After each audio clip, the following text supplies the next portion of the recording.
Hi viewers, welcome to your program, Big Gallery. My name is Mercy Alexander, and today we'll be bringing to you an exclusive interview with Mr. KAYODE Adderanti, the AIG of Zone 2, Lagos. And also, we'll be bringing to you the 8 days Fidaus prayer of Alaja Wosilat Obanikoro, the mother of the former Minister of State for Defense, Senator Muslim Obanikoro. But first, check out the exclusive interview.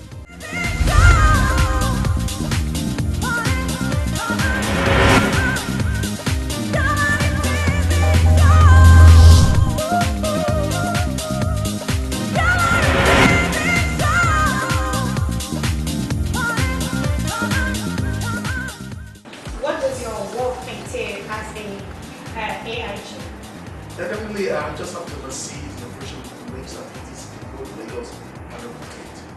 I need to say that I'm the top cop when it comes to policing in this area. Everything's top on table when it comes to all operational and measures adopted to combat crime. I'm sitting at all sorts of things. So I represent the general police here. That's really nice to hear, sir. Now, quickly, sir, let's talk about the crime rate in this country. What do you have to say? And as the AIG representing Lagos State and Ogun State, what are those strategies you'll be able to put in to, track down the criminals around? Yeah, definitely, we've been having some challenges over a couple of months. Fortunately, it's a lot of kidnapping and cultism, and we're able to put certain strategies in place, and that is deploying our economic asset and deploying our personnel to the street. What I mean by this is just having kind of designated policing and collaborating more with the community this time around to ensure that all the bad boys who have information about them, we do something about them, taking them out. We really understand the essence of having a crime-free society, especially in Lagos. Lagos is the now center of the economy of this country and the fifth biggest economy in Africa. We appreciate the fact that we got to do our own job, our part of that game, to ensure that people are safe, businesses are safe. Through that, things about economic prosperity and government to create more jobs. So we appreciate all those and we're doing everything possible day and night, 24/7, to ensure that our presence is felt, crime is reduced very soon. That's really, really fantastic. Now, so quickly, I know most people really do not like when I ask this question, but I need to ask. What do you have to say about this present administration? What do you have to say? Well, not on the small, I'm just a citizen, I'm a police officer, and I'm doing my job. So that's all you have to say. Now, quickly, if you're not a policeman, if you're not in the force, what will you have chosen as a career? That's very good. I never thought of any other career. Like I told you in the intro, I finished from UI, I had my service here, and the only job I know is police. So I've been in police since '84. So I can't even think of what no, sir. Like, no, maybe I'll prefer to be a journalist. You're asking questions like, just do your thing.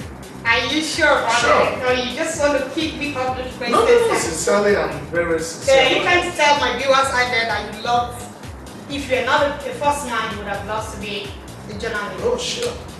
That's nice. That's nice. I think it's clear for that. Okay, now, so let's talk about a little bit of how you relax. And outside that, we also want to talk about what gives you the courage using your position. So, because we've gone around the pair, how you've been able to help both young and old officer around you. Is it that you're growing up kind of rough, or it's just that you have that gift of God has given me this position, let me help, let me just do what I can do to make sure that I'll be celebrated even after That's double-edged question. The first thing, what do I do to relax? Police, when you're in this job, in this business, you only have time to your family. So you hardly relax. All the same, you just find a way out, maybe light jogging, make use of your gym, making sure that you are with your children most of the time that you have the opportunity to do that, listen to music and all sorts of things. Then the other side of the coin is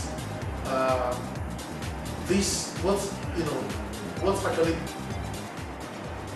prompts my empathy towards the other most people below me. I don't know, maybe it's something that where I grew up. Okay. It's something that is in me that I really want. I really want to help. I don't know. I always want to help. I really want to help, and that part of me I cannot change. I've been doing it up to this present moment. I've been doing it to ensure that I want to make people better. I just don't believe in condemning people. So almost all officers that are very close to me, they appreciate one fact that I fight for them. I fight for their cause, and I ensure to support them. Ensure that when they are doing the right thing, and ensure that they grow in the job. So that means I derive happiness. So you telling my viewers out there that your growing up was smooth? No, I would say that it was rough, just like a typical Nigerian. It was a bit rough, but I was able to surmount all those things because of the opportunity this country has given to me. And that's why anywhere I find myself, I believe that I need to add value to the life of people around me.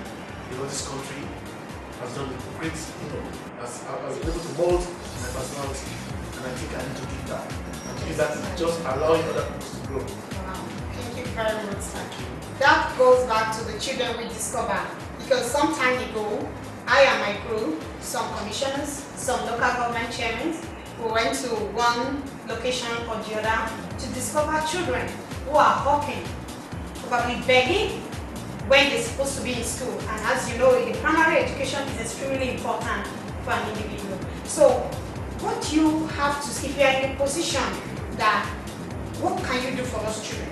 If you are in a position, such position, what do you think you can do for them? Yeah, they are vulnerable children that need help. And because of my career, I've come to realize that most of the children that are not catered for, just grow up to be cult members, grow up to be miscreants, grow up to become a liability to society. They are adding to the security level of the country. So we are doing a very good job, and I think we need to be supported by every Nigerian. And without we can do at all ends in help to ensure that we take all these boys off the street and let them go back to school. I believe for most states, schools are free. Private schools are free. Yes. You should just try to see the opportunity, go to school, and sky with their ability. Thank you very much, sir. So before we leave you right now, we want you to say your name again. Tell our viewers your name and your advice to them. To the youth out there, probably we have a lot of people that admire you so much, and this is an opportunity for them to see you talk about yourself and give them a little advice, and that's all for today. Yeah, I am Assistant General Police, KAYODE ADERANTI, NNI. I'm AIG in charge of Zone 2, and I've put in about 3 decades of police policing activities. The issue is that I just want people to see me as a model that everything is possible with God, and we should believe in this country. We should believe in the leadership of this country. We should try and grow up to be good children, and we should be patient. We should be patient. That's one key word I need to. But nothing comes easy. I started just like any other person, a young graduate with 1 star in 84, and here I am. I'm the AIG in charge of the 2. That's the biggest zone in this country. And what else can I say? To thank God for the opportunity that God has given me. And I hope that others will learn from me and that is good. Thank you so much, sir. We really appreciate your time with us, and may God bless. Thanks so much.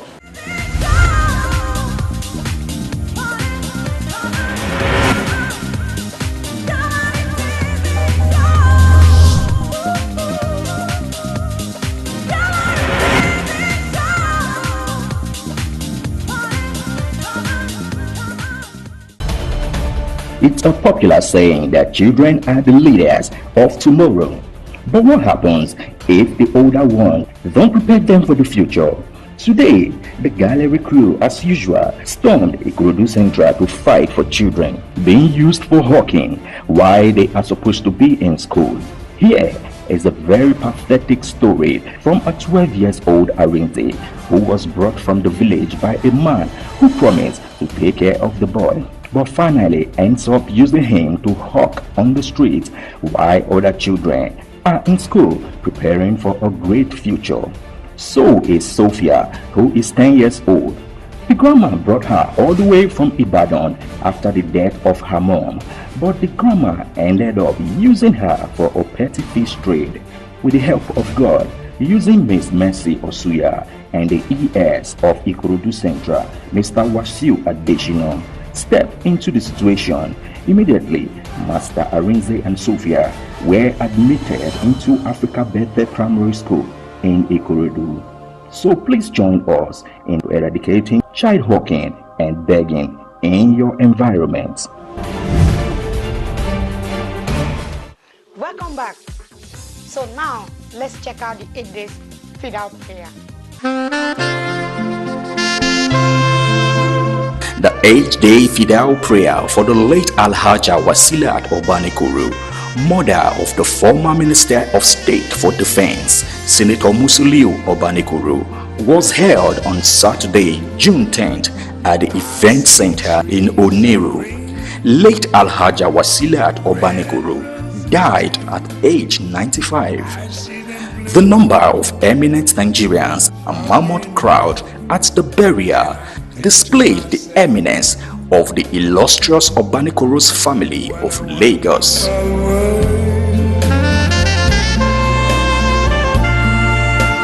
In attendance were senators, ex-governors, ministers, traditional rulers, amongst friends and family members.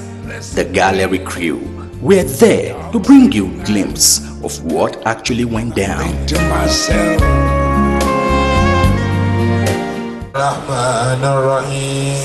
Alhamdulillahi Rabbil Alameen, Ar-Rahmanir Rahim, Maliki Yawmiddin, Iyyaka na'budu wa iyyaka nasta'in, Ihdina as-siratal mustaqim, siratal ladzina an'amta alayhim, غير المغضوب عليهم ولا الضالين آمين يا الله. àwọn ìyá wa tí a torí wọn jókòó léni Ọlọ́run alhaja wa ìyá wa alhaja Wasilat Ejide Obanikoro Ọlọ́run kí ó bá wa foríjì. Allahumma amin amin. ألم يروا كما خلقنا قبله من القرون أنه إليه لا يرجعون وإن كل لما جميع لدينا منظرون وآيات له الأرض ميتة أحييناها وخرجنا منها أبافا منه يأكلون وجعلنا فيها جنات من نعيم وأناب وفجرنا فيها من العيون ليأكلوا من ثمر وما عملته أيديهم أفلا يشكرون سبحان الذي خلق الأزواج كلها مما تنبت الأرض ومن أنفسهم ومما لا يعلمون وآية لهم الليل نسلخ منه النار فإذا هم مسلمون والشمس تجري لمستقر لها ذلك تقدير العزيز العليم والقمر قدرناه منازل حتى عاد كالعرجون القديم لا شمس ينبغي لها أن تدرك القمر ولا ليل سابق النهار وكل في فلك يسبحون وآيات لهم أن حملنا ذريتهم في الفلك المشحون وأهلكنا لهم من مثل ما يركبون وإن نشأ نغرقهم فلا طريق لهم ولا هم ينقذون إلا رحمة منا ومتاع إلهي وإذا قيل لهم اتقوا ما بين أيديكم وما خلفكم لعلكم ترحمون وما تأتيهم من آية من آيات ربهم إلا كان عنها معرضين وإذا قيل لهم أنفقوا مما رزقكم الله. As a granddaughter of Oba Adeniji Okeono of Egbala, a princess who lived her life with so much humility and love. Mama did not have any formal education, but she was endowed with wisdom and sound native intelligence. This endowment endeared her to so many people that she became a repository of wise counsel, sought by many around her neighborhood for moral, spiritual, and even economic support. She was a very hard-working woman who tried her hands on many trades. A virtue she transmitted onto all her biological children and non-biological children that ranges from neighbor, her children's friends and associates, compounds and extended family children.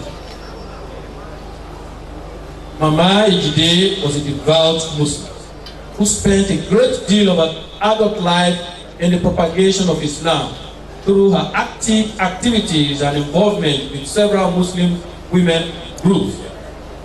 These activities cut across different mosques like Idoluo, Enowa Mosque, Imarutul Fujaj Mosque, and many others. Nígbà tí wọ́n múra àgbò, èmi pẹ̀lú sẹ́nẹ́tọ̀ aṣọ àwọn ọ̀rọ̀ kan nínú ọ̀rọ̀ náà ìṣọ̀kan lónìí. Allahu Akbar. Ó lé lásìkò àtó lé òun náà ní gbogbo ẹ̀yin olóyè lẹ mọ̀. Allahu Akbar. Ọ̀pá tí mo rí lọ́wọ́ yín lọ́jọ́ kí n rántí pé gbogbo yín lẹ mọ̀ àsìkò tí ń sọ òun náà. Allahu Akbar. Nítorí ẹ̀ náà ọ̀pá sẹ́nìkan inú mi kàn dùn wípé mo wo fọ́tò náà mo rí sẹ́nẹ́tọ̀ ọba ní kòró ń bẹ̀. Ọlọ́run lọ́mọ bí ọba ṣe rí báyìí kó bóun náà bá wà ń bẹ̀ tó bá nà pa sí lónìí ni. Alhamdulilayi. Alhamdulilayi. Àmọ́ kí ni ọ̀rọ̀ tá a sọ ń jọ náà? Mo ní ẹnìkan ò ní gọ̀gọ̀gọ̀ kò ní burú kó jáde nínú ilé rẹ̀ kó wá ta kété kó máa sọ̀kù sílé. Mo ní gbogbo bó bá ṣe lè wù sẹ́nẹ́tọ̀ mo ní gbogbo bó bá ṣe lè wù kórí o. Sometimes tí n bá wá bí mi yín máa bíra mi kí ni nǹkan tá à ń ṣe tá à bá ń ṣe wedding hall yìí díẹ̀ ni ó fi yàtọ̀.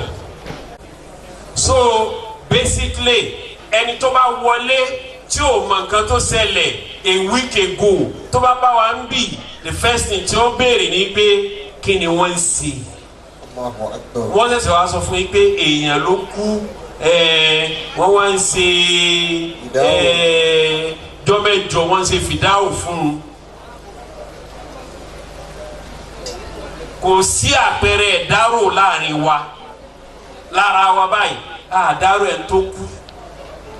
Ẹnìkan lẹ́ẹ̀kan ló sọ pé we are celebrating our mother. La ilaha illallah. No, what exactly are we celebrating? We are not sure. It's unknown. We don't know whether Allah has accepted her, whether Allah has rejected her, we don't know whether she's been taken care of or she's been punished. We don't know anything. Virtually, we know nothing. That is why we gather to beg Allah, to plead with Allah to show her mercy, to make the grave comfortable for her, to illuminate her grave. We left her in total darkness, sealed. So we're begging Allah, please illuminate her grave.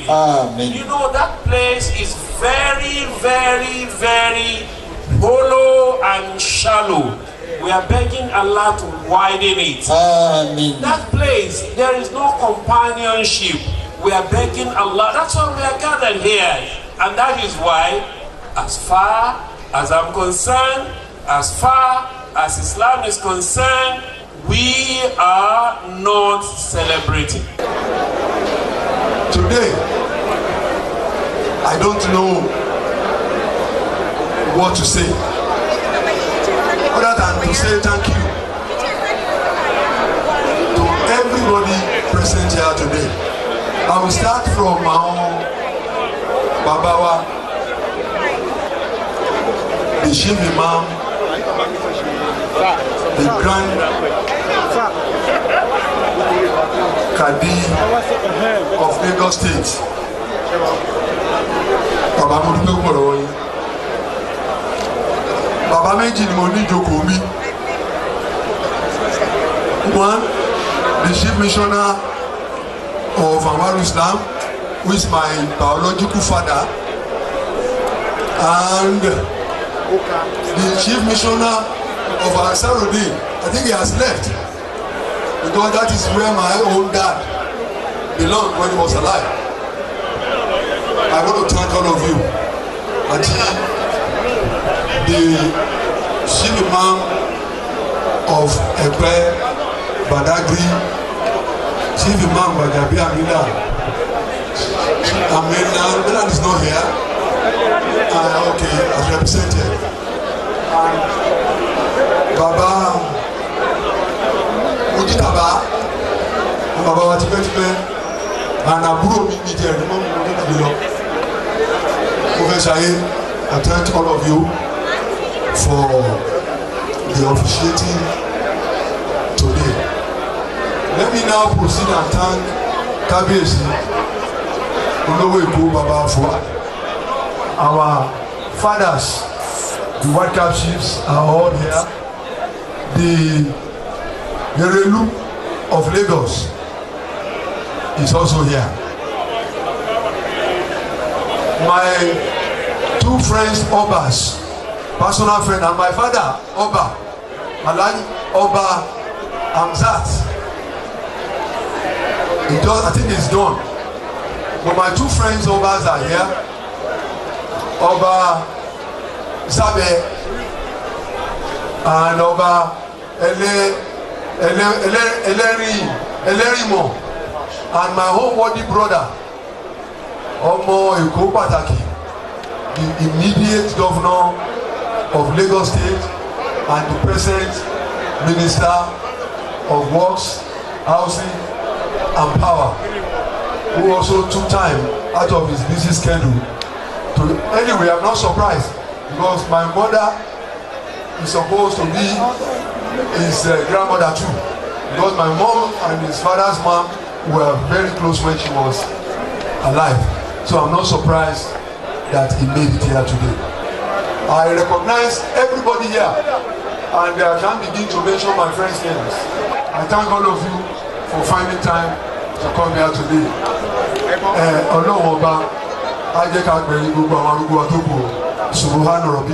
Well, nothing. We have come to celebrate life, Mrs. Obanikoro. This is the 8-day prayer, and all of us will end up dead one day. There is no way you can do it. You must die.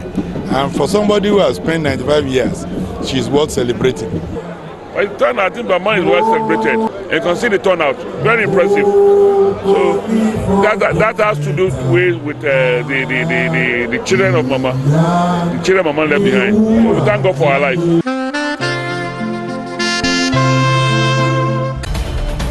It's a popular saying that children are the leaders of tomorrow. But what happens if the older ones don't prepare them for the future? Today, the gallery crew, as usual, stormed Ikorodu Central to fight for children being used for hawking while they are supposed to be in school. Here is a very pathetic story from a 12-year-old Arinze who was brought from the village by a man who promised to take care of the boy, but finally ends up using him to hawk on the streets while other children are in school preparing for a great future. So is Sophia, who is 10 years old.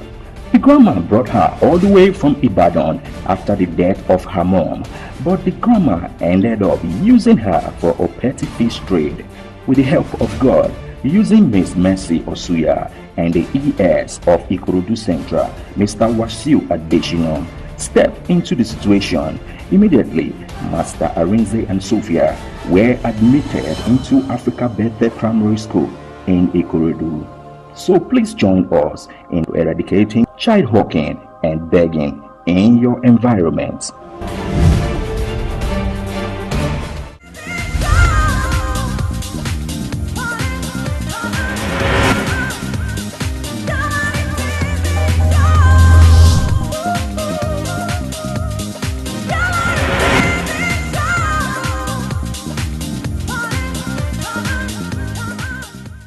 Wow, it's really a celebration of life. You can see everyone, instead of mourning, they are celebrating. I'm really, really happy because she really lived. For her to be 95, it is the grace of God. Anyway, time is not on our side, but we just have to go. But if you want to be part of our program, follow us on our social media handles, scrolling on your screen. I still remain your host, Mercy, Alexander. Bye and have a wonderful week.